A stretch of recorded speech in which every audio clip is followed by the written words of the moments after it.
تورات، انجیل، بھگوت گیتا، قرآن میں دیا کہ اس زمین کے وارث جو ہیں میرے لوگ ہوں گے. تو ہم نے تو اپنا کام کر دیا. اب خدا کا ہتھوڑا جب پڑے گا تو پھر میں دیکھتا ہوں. تو خدا نے کہہ دیا میرا ہتھوڑا اب پڑے گا 80 سال میں، تو ان کی سب لپٹ جائے گی ساروں کی. تو اس طرح سے ہم نے کام اپنے کر دیے ہیں.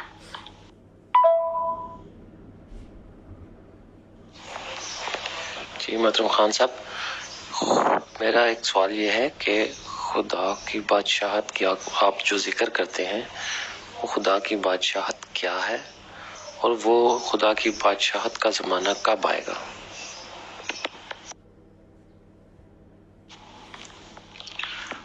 خدا کی بادشاہت کا زمانہ تو 2000 سال پہلے آ جانا چاہیے تھا، جب یہ مسیح اپنا عیسیٰ، یہ قرآن عیسیٰ ابن مریم کہتا ہے، میں عیسیٰ ابن زکریا کہتا ہوں، کیونکہ خدا نے بتایا اس کا باپ زکریا ہے.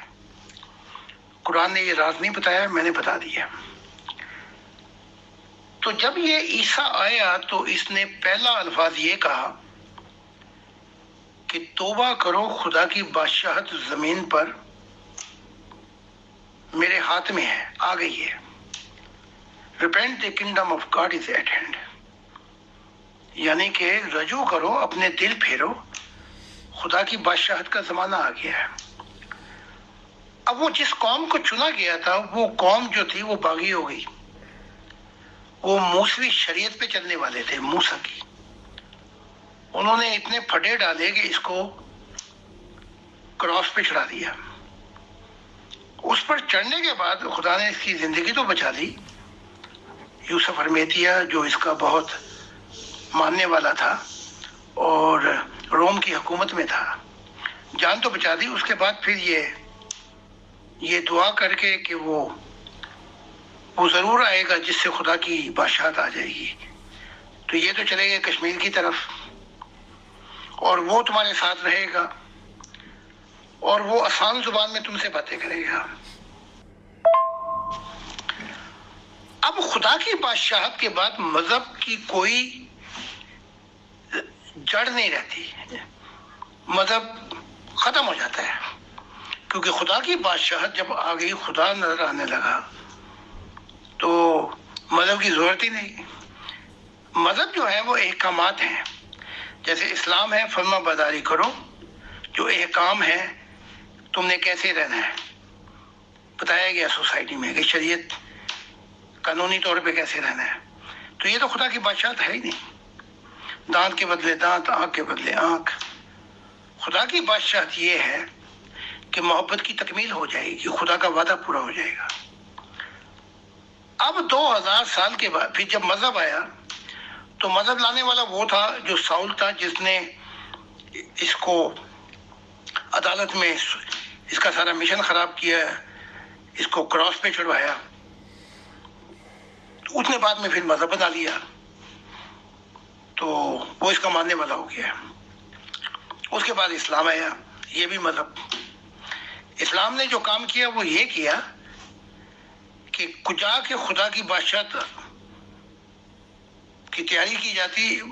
محمد صاحب اٹھا کے عیسیٰ سے چھلانگ مار کے ماضی میں جا پہنچے، کلا بازی کھا کر. اور موسیٰ کی شریعت میں جو 10 احکام تھے اس میں اور ملا دیے، یعنی اس کو کئی 100 سے بڑھا دیا. یعنی کہ جو کچھ رہ گیا تھا وہ بھی کثرت پوری کر دی.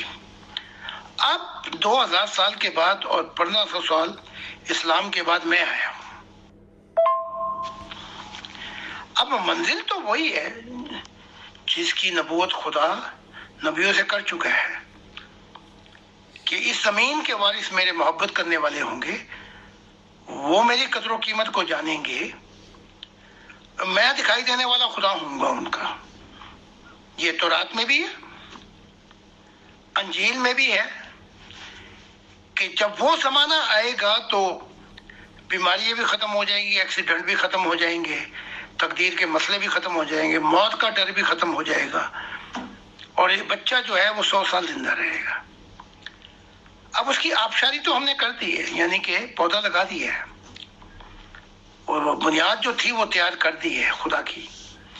وہ یہ خدا نے کہا کہ میری بادشاہت کا زمانہ جب شروع ہوا تو میں تو بچہ تھا، اس مشن کو لے کے چلا۔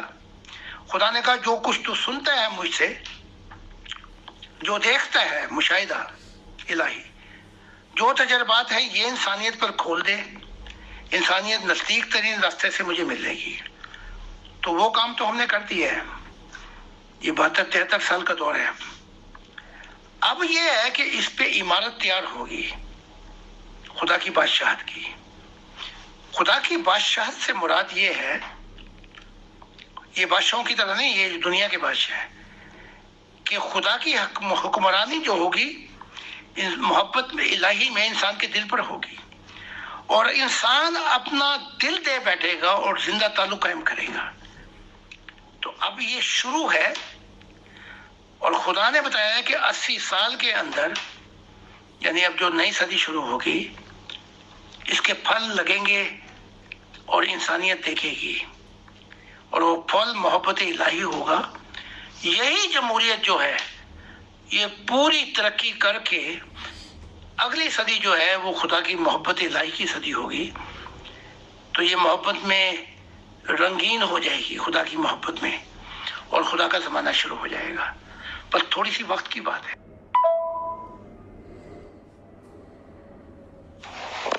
جی محترم خان صاحب، ایک سوال ہے کہ آپ کی تعلیمات کے مطابق انسانیت اور خدا سے محبت ہے، لیکن جو لوگ آلریڈی کسی مذہب کے ساتھ اٹیچڈ ہیں تو ان کو کس طرح قائل کیا جا سکتا ہے؟ اور اس میں کوئی آپ کے پاس کوئی ایسا ہے جو جس سے ان کو کوئی روحانیت دکھائی جائے یا کوئی چیز ایسی دکھائی جائے جس سے وہ یقین پکا ہو جائے؟ یا آپ کی تعلیم سے کوئی روحانی کوئی پڑھتا ہے تو اس میں اس کو کوئی روحانی چیزیں نظر آتی ہیں یا نہیں؟ سب سے بڑی روحانی چیز تعلیمات ہوتی ہیں، ان کے اندر ہی سب کچھ ہوتا ہے۔ تو ان کی مذہب کی تعلیمات سے ہم بتا رہے ہیں کہ یہ نئی دنیا کا وقت آ گیا ہے، لیکن یہ تو اپنے مذہب سے بھی باغی ہیں، یہ اپنے مذہب سے بھی ڈاکو ہیں، چور ہیں۔ تو جو شخص، یہ مسلمان، یہ عیسائی، یہ یہودی، جو اپنے مذہب کی نہیں مانتے وہ میری کیا مانیں گے؟ اب ان کا مذہب ہی کہتا ہے، اور قرآن کی آیات پڑھ لیں آپ کہ اے محمد، وہ جو جنتیں چھپی ہیں وہ ہم دکھا دیں گے، یعنی ایمان کی دنیا ختم ہو جائے گی۔ اور وہ دن کیا ہوگا؟ وہ آگے قرآن کہتا ہے سچائی کا دن ہوگا، یعنی قیامت برائی پہ آئے گی، توڑ پھوڑ نہیں ہوگی، اور اس زمین کے وارث جو ہیں وہ نیک لوگ ہوں گے، میرے لوگ ہوں گے۔ وما قدر اللہ حق قدرہ، وہ لوگ ابھی تک جو انسانیت ہے میری قدر کو نہیں پہچانتے، میری قدر نہیں جانتے، لیکن وہ میری قدر کو پہچانیں گے اور زمین خدا کے نور سے روشن ہو جائے گی، یعنی کہ گناہوں اور برائی اور تاریکی کی کوئی چیز باقی نہیں رہے گی۔ تو یہ تو اپنے باپ کی بھی نہیں مانتے، اپنے نبی کی نہیں مانتے، تبھی تو ان کے نبی نے کہا کہ یہ اسلام 22 فرقے میں ہو جائے گا، سب لعنتی، زمین کے نیچے بدترین مخلوق ہوں گے یہ۔ تو اب آ جائیں دوسری طرف، پھر ہم نے عیسائیت کو سمجھایا ان کی تعلیمات سے، یعنی کہ جادو ٹونے سے خدا کی دنیا نہیں آتی، تعلیمات سے آتی ہے۔ تو اس کا جو بانی ہے وہ کہہ رہا ہے عیسیٰ کہ وہ جب آئے گا جہاں سے خدا کی دنیا شروع ہو جائے گی تو تم اس کو اس کے پھلوں سے پہچانو گے۔ اب دیکھو نا، درخت کا ایک پھل ہوتا ہے، پھل سے پتہ لگتا ہے ذائقے کا۔ تو اس کا پھل یہ ہوگا کہ وہ تعلیمات پیش کر دے گا جو اس سے پہلے جب تک انسانیت بنی ہے ایسی تعلیمات راز الہی کسی نے بیان ہی نہیں کی ہے. اور وہ شخص ہوگا اور وہ قرآن اور تورات اور انجیل کی طرح تفصیل میں باتیں نہیں کرے گا مشکل زبان میں. عیسیٰ کہہ رہے ہیں وہ آسان زبان میں بات کرے گا جیسے والدین بچوں کو سمجھاتے ہیں, اور وہ تمہارے ساتھ ہمیشہ رہے گا کیونکہ وہ راز الہی جو ہے خدا کے وہ سارے کھول دے گا. تو ہم نے عیسیٰ کا بھی کام کر دیا, لیکن وہ عیسائی ایسے ڈھیٹ ہے, یہ اپنے مذہب سے ہی بھاگی ہیں. عیسیٰ عیسیٰ کر کے ان کے نام خشک ہوتے ہیں, زبان سوکھ گئی ہے. یہی مسلموں کا حال ہے. صلی اللہ لیکن صلی اللہ کا ایک کام بھی نہیں کرتے. یہ دنیائی کیڑے ہیں, دنیا کے اندر یہ مرتے ہیں اور جہنم میں ان سے بھر چکی ہیں ان کے مذہبوں سے, بلکہ چیخیں مار رہی ہیں. ان کے جو بانی ہیں محمد, انہوں نے خود ہی لکھ دیا. اب یہ نہیں پتا تھا کہ یہ میرے مسلمانوں کا ہی ذکر ہو رہا ہے کہ دوست کہہ رہی ہیں کہ ابھی اور بھی ہے. وہ بھر چکی ہیں ان مسلمانوں سے, یہ باغی لوگ ہیں. جب یہ کہہ دیا بدترین مخلوق ہوں گے تو اس سے بڑھ کے اور کیا لعنت توڑ سکتی ہے. تو عیسیٰ نے اپنے مذہب پہ لعنت ڈالی, محمد صاحب نے اپنے مذہب پر, اور موسیٰ نے اپنے مذہب پہ لعنتیں ڈالی. تو یہ ساری لعنتیں کٹھی ہوئی ہیں. ہم پھر بھی ان کو بچا رہے ہیں, ان کے مذہبوں سے تعلیمات نکال کے ان کے سامنے رکھ رہے ہیں کہ کچی پکی کے پڑھنے والوں آگے آ جاؤ, 5ویں پاس کر لو, 10ویں کر لو, آ جاؤ کالج میں, میں تمہیں یونیورسٹی میں خدا سے ملا دیتا ہوں اس دنیا کے اندر ہی. اور یہاں یورپ میں لوگ مل رہے ہیں خدا سے, دھڑا دھڑ مل رہے ہیں. اور ابھی جب سے یہ تصویر آئی ہے یورپ میں لوگ جب دعا کر رہے ہیں تو تصویر غائب ہو جاتی ہے اور خدا کی ذات ہاتھ پکڑ کے لے جاتی ہے. دھڑا دھڑ مل رہے ہیں. بلکہ پاکستانیوں میں بھی گواہ ہیں, اور گواہ اگر کہیں گے تو وہ بھی لا دیں گے. بلکہ یہاں تک نہیں, بلکہ جنگل میں دعا کرنے گئے, خدا کی ذات سامنے کھڑی ہوئی ہے. تو ہم نے تو کام کیے اپنے پورے. اب یہ ہے کہ یہ جو باغی ہیں ان کے متعلق خدا نے پہلے ہی کہہ دیا تھا سارے مذہبوں کے متعلق, یہ جتنے بھی نبی آئے ہیں یہ آئے ہی مشرق سے ہیں. خدا نے کہا جب میرا زمانہ آئے گا تو سورج مغرب سے طلوع ہوگا. اب مشرق سے سارے انبیاء آئے ہیں, ان کے مذہب آئے, اور خدا نے کہا میں نے ان کی سب لپیٹ دی. اب مغرب جو ہے یہ یورپ ہے, یہاں سے خدا کی محبت کا زمانہ شروع ہوگا. تو جن کے لیے بھیجا گیا تھا وہ تو مان رہے ہیں, وہ ڈھیٹ تھوڑی ہے, اندھے تھوڑی ہے. ان کو تو جب سمجھ آ جاتی ہے تو وہ مان جاتے ہیں. تو اسی جرمنی سے خدا کا نور شروع ہوگا, یورپ میں پھیلے گا راز الہی کا, پھر پوری دنیا میں پھیل جائے گا. تو کام تو ہو رہا ہے. کوئی جادو ٹونے سے خدا کی دنیا نہیں آتی, تعلیمات سے آتی ہے. تو جب محمد صاحب سے سوال کیا تھا کہ کوئی معجزہ دکھاؤ, اس نے کہا کوئی معجزہ نہیں ہے, یہ تعلیمات پیش کی ہیں, اس کو مان لو, اس کے اندر ہی معجزے ہیں. خدا نے ان تمام انبیاء سے میثاق لیا تھا, وعدہ, کہ جب وہ آئے گا جس سے میری دنیا شروع ہوگی تو تم اس کی پیروی کرو گے, ایمان لاؤ گے اور مدد کرو گے.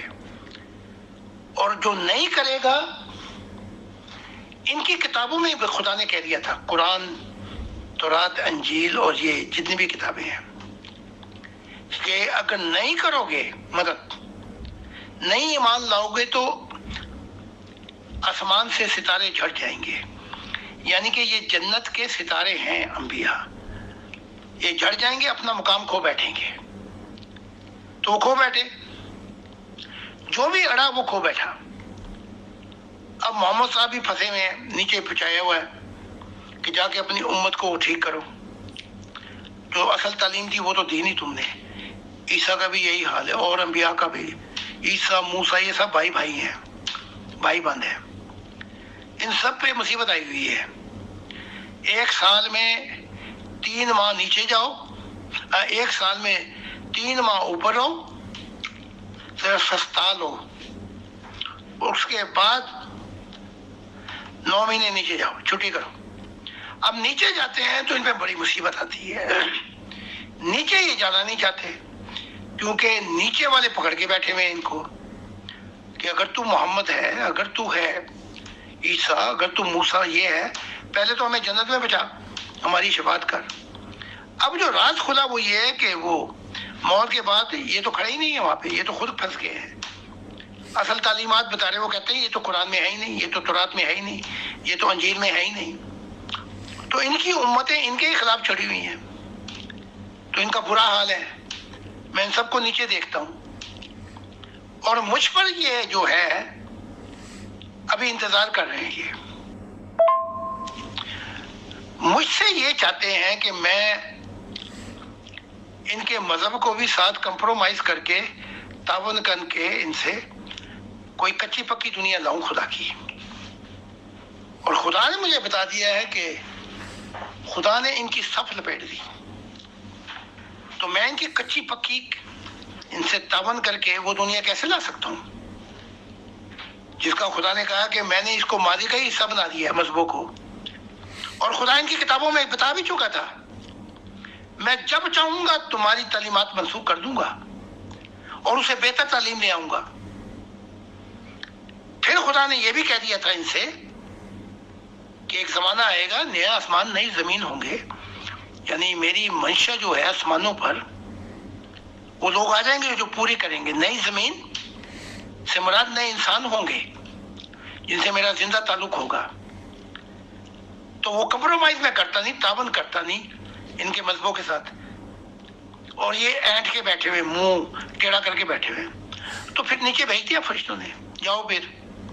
اب یہ کب تک اپنا منہ ٹیڑھا کر کے بیٹھے رہیں گے اور مدد نہیں کریں گے؟ تو ان کی امتوں کو تو پہلے ہی خدا نے کہہ دیا ہے کہ میں نے ان کی صف لپیٹ دی۔ کہیں یہ نہ ہو کہ ان کی صف بھی لپٹ جائے، کیونکہ یہ آسمان سے جھڑ جائیں گے پھر۔ تو ابھی تک تو یہ سوچ و بچار میں ہے، اس کے بعد اگر یہ نہیں چاہیں گے تو جو بو گے وہ کاٹو گے، جیسا کر ویسا بھر۔ پھر ان میں سے بہت سے انبیاء ایسے ہیں جن کا زمانہ بڑا لمبا ہے۔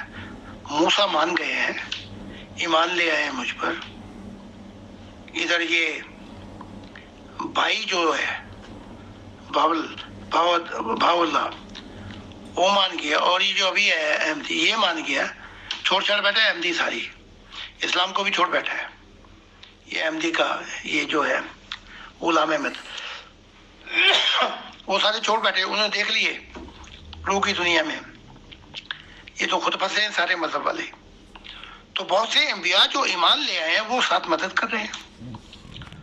تو یہ بڑی لمبی کہانی ہے مشاہدہ الہی کی، تو میں اس کو بتاتا رہتا ہوں، جب آپ کتابیں پڑھیں گے تو بہت سے واقعات آپ کے سامنے آ جائیں گے، بلکہ آپ کو دکھا دیے جائیں گے۔ جی محترم سعید خان صاحب بہت شکریہ جی۔ ہمارے ایک ممبر کا جو سوال ہے، میں اس کو آڈیو میں، تاکہ یہ ریکارڈ ہو جائے، میں اس کو بول دیتا ہوں پروگرام میں، کہ محترم خان صاحب نبی محمد صاحب عالم ارواح میں کیا مقام رکھتے ہیں؟ کیا ان کا بھی خدا کی ذات کے ساتھ زندہ تعلق ہے جیسے آپ کا ہے؟ اور کیا خدا تعالیٰ ان سے خوش ہیں؟ آپ اس بارے میں کیا فرماتے ہیں؟ محترم خان صاحب، انبیاء نے یہ تعلیمات تمثیلی انداز میں کیوں بتائیں، آسان الفاظ میں کیوں نہیں سمجھائیں؟ خدا ان انبیاء سے ناراض ہے، سخت ناراض ہے، اور خدا کی ذات جو ہے وہ بھی بتا رہی ہے، اور فرشتوں نے بتا دیا ہے کہ انہوں نے کھانا کھانا چھوڑ دیا ہے۔ کھانا کھانے سے مراد معرفت الہی کا جو تعلق تھا ان کا خدا سے، وہ ٹوٹ چکا ہے، کیونکہ ان کا جو خیال اور ایمان تھا وہ یہ تھا کہ اب خدا ہمارے پنجرے کا پرندہ ہو چکا ہے، ہماری اجازت کے بغیر کوئی کام نہیں ہوگا۔ یہی کام عیسیٰ نے کیا کہ زندگی کا اور سچائی کا رستہ میں ہوں، اب جس نے بھی ملنا ہے وہ میرے بغیر نہیں ملے گا، یعنی کہ میں اجازت دوں گا تو وہ خدا سے ملے گا۔ تو خدا نے عیسیٰ کی بھی پتنگ کاٹ دی۔ محمد صاحب نے بھی کہا تھا کہ میرے بعد نبی نہیں آ سکتا، خدا سخت ناراض ہوا۔ خدا نے پوچھا اس سے تو نے کیوں کہا تھا؟ تو اس کا بھی یہ خیال تھا کہ بس اب اسلام ہی رہے گا، قرآن رہے گا، میری سنت رہے گی اور اس پہ عمل ہوتا رہے، باقی اس کے بعد کچھ بھی نہیں آئے گا، یعنی کہ نبیوں کی صف ہی کاٹ دی۔ تو خدا سخت ناراض ہوا اور خدا نے محمد سے کہا تو نے آنے والوں انسانیت کی کشتی تو بو دی، ورنہ تیری صوفیت میں سے اتنے نبی آ جاتے کہ وہ خدا کی دنیا کی تیاری کروا دیتے۔ تو سخت ناراض ہے ان سے، نہ ان سے ہم کلامی کرتا، یہ اپنی اپنی دنیا میں پھنسے ہوئے ہیں، بلکہ جو ان کی دنیا تھی فردوس جہاں پہ یہ تھے ان سے بھی نیچے بچا دیا ان کو۔ تو یہ خود بھی بڑے ناراض ہیں، کیونکہ ان کا خیال یہ تھا، بلکہ یہاں تک خیال تھا کہ جبرائیل جو ہے وہ اب ہمیشہ میرے ساتھ رہے گا محمد صاحب کا۔ جبرائیل نے اس کو ایک دنیا میں بچا کے محمد صاحب کو تو چلنے لگا، تو محمد صاحب رونے لگے کہ میں تو سمجھا تھا کہ تو مجھے اپنے اوپر کی دنیا میں اپنے ساتھ رکھے گا۔ اس نے کہا نہیں نہیں، تیرا مقام یہ ہے، ہماری دنیا اور ہے۔ تو اس نے استعمال کیا تھا جبرائیل نے انبیاء کو، تو جتنا کام کیا اتنی مزدوری مل گئی ان کو۔ تو خدا تو بالکل بھی خوش نہیں ہے، تبھی تو اس نے کہا کہ میں ان کی سبھی لپیٹ دیے ساروں کی۔ تو یہ تو سخت ناراض ہو گئے خدا سے، منہ بنا کے بیٹھے ہوئے۔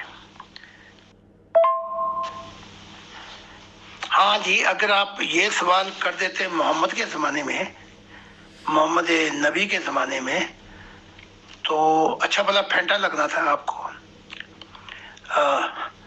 کیونکہ اس نے کہہ دیا کہ سوال مت کیا کرو، اور تمثیلی زبان میں اس لیے بات کرتا تھا کہ کم لوگوں کو سمجھ آئے، جیسے کہ بس ایک دو چار آلے دوالے لوگ ہیں ان کو سمجھا دیتا تھا، تو باقی جو تھے وہ کہتے تھے اللہ جانے یا اللہ کا رسول جانے، تو بات وہاں پہ ختم ہو جاتی تھی۔ میں ایک مثال دے دیتا ہوں۔ ایک عربی آیا تو وہ بیٹھا، تو محمد صاحب واضح دے رہے تھے کہ آخر میں بھی میں ہی آؤں گا، یعنی کہ شروع میں بھی اب میں آیا ہوں، آخر میں بھی آؤں گا میں، جو آنے والا امام ہوگا۔ تو جب یہ کہا تو وہ بدو تھا، دیہاتی تھا، خانہ بدوش، وہ عربی تھا بدو، اس کی سمجھ میں نہیں آئی، تو اس نے اٹھ کے کہہ دیا، اس نے کہا آپ خود آئیں گے جسم کے ساتھ آخر میں اسلام کی جو ٹوٹ پھوٹ کیا ہے اس کو صحیح کرنے کے لیے؟ تو محمد صاحب بات دیتے رہے، وہ پھر اڑ گیا، اس نے پھر اپنا کہا کہ مجھے سوال کا جواب چاہیے، وہ جو اسلام کی شکل بگڑ جائے گی تو وہاں آخر میں بھی آپ خود ہی آئیں گے جسم لے کر، کیونکہ آپ کہہ رہے ہیں کہ میں ہی آؤں گا۔ اور 3-4 دفعہ اس نے بدو نے تنگ کر دیا محمد صاحب کو، تو پھر جا کے جب دیکھا کہ بات ہی نہیں بن رہی، یہ بدو جو ہے یہ ضدی ہے، تو پھر سلیمان فارسی جو تھا اس کے کندھے پہ ہاتھ رکھ کے کہا ان کی نسل میں سے ایک شخص ہوگا، جب اسلام میں بگاڑ ہوگا تو ان کی نسل میں سے ایک شخص آئے گا جو اسلام کو ٹھیک کرے گا۔ اچھا وہ آیا، اس نے ٹھیک کرنے کی بجائے اور مصیبت ڈال دی، عشق معمودی میں اور پھنسا گیا۔ تو تمثیل میں یہ بات کرتے تھے، یہ تو آپ کا حق تھا کہ پوچھتے۔ اچھا اب میں پوچھ لیتا ہوں، آپ کی جگہ میں چلا جاتا ہوں، میں پوچھ لیتا ہوں۔ میں نے پوچھا عیسیٰ سے بھی، موسیٰ سے، یہ سب بھائی بند ہیں، موسیٰ و عیسیٰ و محمد، ان سب سے میں نے پوچھا۔ ادھر وہ کرشنا وغیرہ جو ہیں، وہ برہما وشنو شیو والے، ان سے بھی پوچھا، تو ان کا جواب میں آپ کو سنا دیتا ہوں، باقی آپ دعا کر کے خود پوچھ لیں، آ جائیں گے وہ گھوڑے پہ بیٹھ کے۔ تو میں نے پوچھا، میں نے کہا بھئی یہ تم تفصیلوں سے بات کیوں کرتے تھے؟ باقی پہلے انسان کو ٹھوکر لگی ہوئی ہے، آپ دیکھیں نا، آپ والدین ہیں، اپنے بچوں کو ایسی باتیں اس طرح سمجھائیں گے کہ وہ اور گڑھے میں جا گرے اور ٹھوکر کھائیں؟ تو میں نے پوچھا، میں نے کہا یہ کیوں کرتے تھے ایسی باتیں تمثیلوں میں؟ سمجھ نہیں آتی تھی۔ کہا کہ لوگ ہمیں بڑا تنگ کرتے تھے، تو پھر ہم اس لیے تمثیلوں میں بات کرتے تھے۔ پھر وہ کہتے تھے اللہ جانے یا عیسیٰ جانے، اللہ جانے یا محمد جانے۔ تو آپ نے دیکھا ہوگا مسجد میں بھی یہی لگا ہوا ہے، یا اللہ یا محمد، تیسرے بندے کو پتہ ہی نہیں۔ اب میں آیا ہوں تو میں نے یہ خدا سے پوچھا، خدا نے کہا میں تو سیدھی سیدھی بات کرتا تھا، راز الہی بتاتا تھا، انہوں نے بتایا ہی نہیں۔ عیسیٰ نے یہ کہا میں آسمانی باتیں کیسے بتاؤں، تمہیں دنیا کی باتیں سمجھ نہیں لگ رہی۔ تو انہوں نے عیسیٰ کو دنیا کے پنگڑ خانے میں پھنسا لیا تھا، سارا دن ان کے مسائل حل کرو۔ تو پھر شریعتیں بنانی پڑتی تھی، موسیٰ کو بھی، عیسیٰ کو بھی، محمد کو بھی۔ خیر عیسیٰ نے نہیں بنائی، وہ سیدھی تھا، اس نے کہا میں نے نہیں بنانی، تو پھر انہیں بنانی پڑتی تھی۔ تو خدا نے کہا وہ جو راز الہی تھے وہ تو بتا ہی نہیں انہوں نے، اگر بتا دیتے تو پھر ہوتا کیا، پھر محمد صاحب کو بھی پیچھے ہٹنا پڑتا، پھر عیسیٰ کو بھی اور موسیٰ کو بھی، پھر وہ بازی لے جاتی انسانیت، وہ اپنا تعلق قائم کر لیتی خدا سے، تو یہ پیچھے رہ جاتے۔ وہ پیچھے کے غم نے انہوں نے بیچ میں بیٹھ گئے، یعنی کہ جس نے بھی جو بھی تھوڑا بہت کچھ ملنا ہے وہ ہماری وجہ سے ملے، اس لیے مصیبت آئی انسانیت کے اوپر۔ تو حقیقت یہ ہے ان کے گریبان پکڑا ہوا ان کی امتوں نے۔ آپ ذرا مر لیں، مر کے پہنچیں گے تو آپ پہ 14 طبق روشن ہو جائیں گے، او ہو یہ کیا، پھر آپ کہیں گے او ہو مسیح زماں وہ خدا کے دل ہیں، انہوں نے تو ہمیں یہ بات بتا دی تھی، اب ہمیں اب سمجھ لگی۔ تو ابھی سمجھ لو یا پھر وہاں جا کے پھنسو بیچ میں ان کے اور پھر سمجھو، پھر اس سمجھنے کا فائدہ کوئی نہیں ہے۔ جی محترم سعید خان صاحب، ہمارے ایک ممبر کا سوال ہے کہ سزا اور جزا کیا ہے، اور آخرت کے مضمون پر ذرا مفصل انداز میں اور گہرائی کے ساتھ روشنی عطا فرمائیں۔ بہت شکریہ۔ یہ 2 سوال ہیں، بلکہ آپ نے 3-4 سوالوں کے بیچ ایک سوال میں ڈال دیے ہیں، تو ہم آخرت کے مضمون کو تھوڑا سا ہٹا دیتے ہیں۔ پہلے جزا اور سزا کیا ہے؟ تو جزا جو ہے اس کا تعلق ایک نیک زندگی سے ہے، ایک رحم والی زندگی سے ہے، ایک ایسی زندگی سے ہے جو انسان دوسروں کے لیے اپنی زندگی دے بیٹھتا ہے، یہ جزا ہے۔ یہ جزا کہاں پہ ملے گی میں بھی بتاتا ہوں۔ سزا کیا ہے؟ سزا یہ ہے کہ جب انسان خود غرض ہو کے ظلم کی چکی میں پیستا ہے انسانیت کو نئے طریقوں سے، کبھی مال غبن کر جاتا ہے، کبھی جھوٹ بولتا ہے، کبھی ظلم کرتا ہے، کبھی پوری انسانیت پر ایسی مصیبت بن جاتا ہے، کبھی سیاستدان بن کے، کبھی دولت حاصل کر کے، کبھی شہرت حاصل کر کے، یعنی کہ جینا توبر کر دیتا ہے۔ یہ سزا ہے۔ اب یہ سزا اور جزا ہمیشہ کہاں پہ ہوں گے؟ جو اس نے کیا ہے، جو اس نے بویا ہے، اس کی نیکی کا صلہ اور وہ جو سزا وہ روح میں ہے۔ اب اس کو سمجھ نہیں لگ رہی، یہ سمجھتا ہے کہ وہ کہیں اور پہ ہیں، نبی ہماری شفاعت کرا دیں گے۔ نہیں، ایسا نہیں ہے، وہ روح کے اندر اندھیرے بڑھتے جا رہے ہیں۔ تو سزا تو پہلے ہی ہو گئی، کیونکہ بس فرق اتنا ہے کہ موت کے بعد اس شخص نے جہنم میں جانا ہے، کیونکہ اندھیروں والی روحیں وہاں جاتی ہیں۔ یہ ان کی سزا ہے۔ اور جو جزا ہے جس نے اپنی زندگی دے بیٹھا ہے، اس کو بھی نہیں پتہ لگ رہا، لیکن اس کے اندر نور آتا جا رہا ہے۔ موت کے بعد اس پہ بھی افشا ہوگا کہ یہ نور جو ہے یہ اسے کہاں لے کر جاتا ہے؟ بس وہ جزا کی کھڑکیاں کھولتا جائے گا نور، اس کے دائیں ہاتھ پہ چلے گا۔ تو خدا نے جو نظام بنایا ہے، ہم انسانوں کو تو دھوکہ دے سکتے ہیں، انسانوں کو دھوکہ دے سکتے ہیں، غیر کو دھوکہ دے سکتے ہیں، خود غرض سانپ بن سکتے ہیں، ہم ڈستے رہتے ہیں انسانیت کو، لیکن یہ نہیں پتا کہ جو روح میں خالی کر بیٹھا ہوں وہ کروڑوں خربوں سال اس پہ سزا کیا ہوگی، یعنی کہ وہاں سے نکلنے کا راستہ بھی نہیں ہے۔ تو آخرت جو ہے ایک انعام ہے، جزا اور سزا کا ایک انعام ہے، لیکن اب ہم کہہ رہے ہیں کہ تھوڑا سا آگے آ جاؤ کچی پکی والو، اور مذہب کی دنیا ختم ہوگی، ہم تمہارا اندھا پن دور کر دیتے ہیں، کیونکہ مذہب یہ کہتا ہے صرف ایمان لاؤ بن دیکھے۔ پڑھ لیں آپ اپنا قرآن، ایمان لاؤ بالغیب، آخرت پر، اللہ پر، فرشتوں پر، بھی سب کچھ بن دیکھے۔ ہم کہتے ہیں کہ ہم ایمان کی دنیا سے نکال کر تمہیں روحانیت کی دنیا میں لے چلتے ہیں، تمہارا اندھا پن دور کرتے ہیں، اور اپنی آنکھوں سے یہیں سے دیکھ لو کہ تمہارے پہ کیا بیتے گی، تاکہ سزا اور جزا تم ذرا ہوش میں آ جاؤ، ورنہ بڑی دیر ہو جائے گی۔ تو اب جو دنیا شروع ہوئی ہے اس سے تعلیمات جو ہیں وہ روحانی اندھا پن دور کر رہی ہیں، تاکہ انسان دیکھ لے کہ روح پر کیا ہے اس کا اثر۔ یہ تو لمبی سزا ہے، یعنی جو خربوں سال بھی ختم نہیں ہوگی، اور لمبی جزا ہے جو ہمیشہ ملتی رہے گی۔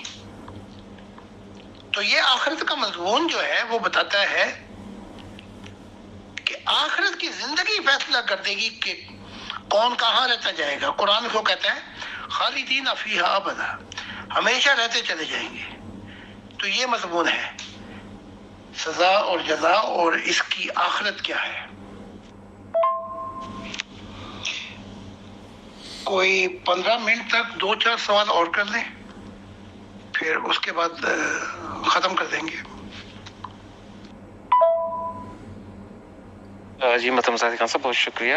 ہمارے ایک ممبر کا سوال ہے، یہ فرماتے ہیں کہ عالم ارواح کی دنیا میں یا روحانی دنیاؤں میں مرنے کے بعد، یہاں سے جانے کے بعد، جو مرد اور عورت ہے، کیا ان کے حقوق ایک جیسے ہوں گے؟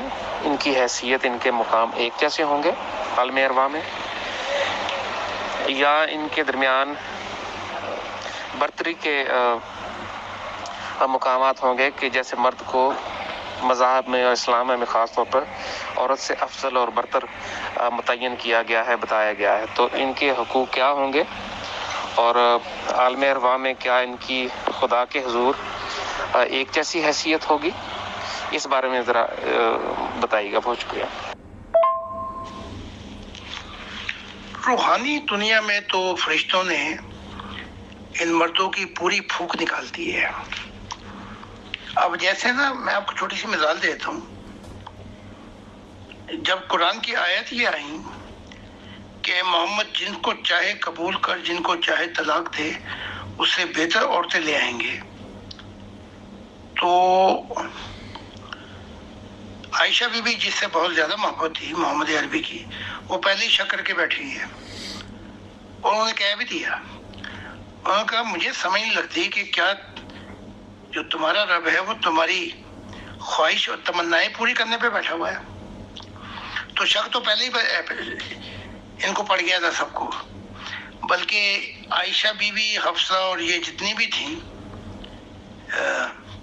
انہوں نے گروپ بنا لیے تھے کہ اے محمد انصاف کرو، انصاف، یعنی کہ تم انصاف نہیں کرتے۔ لیکن وہ چلی اس لیے نہیں، مردوں کا زمانہ تھا، 4 اتاری کتابیں اور 5واں اتارا ڈنڈا کہ ان کے سر پہ گھماؤ، اگر عورتیں تنگ کریں ان کو بند کر دو، جیسے قرآن کی تعلیم ہے۔ خوابگاہ میں پھر بھی نہ مانے تو ان کی گھمالی کرو، شو گھمالی، یعنی کہ مارو۔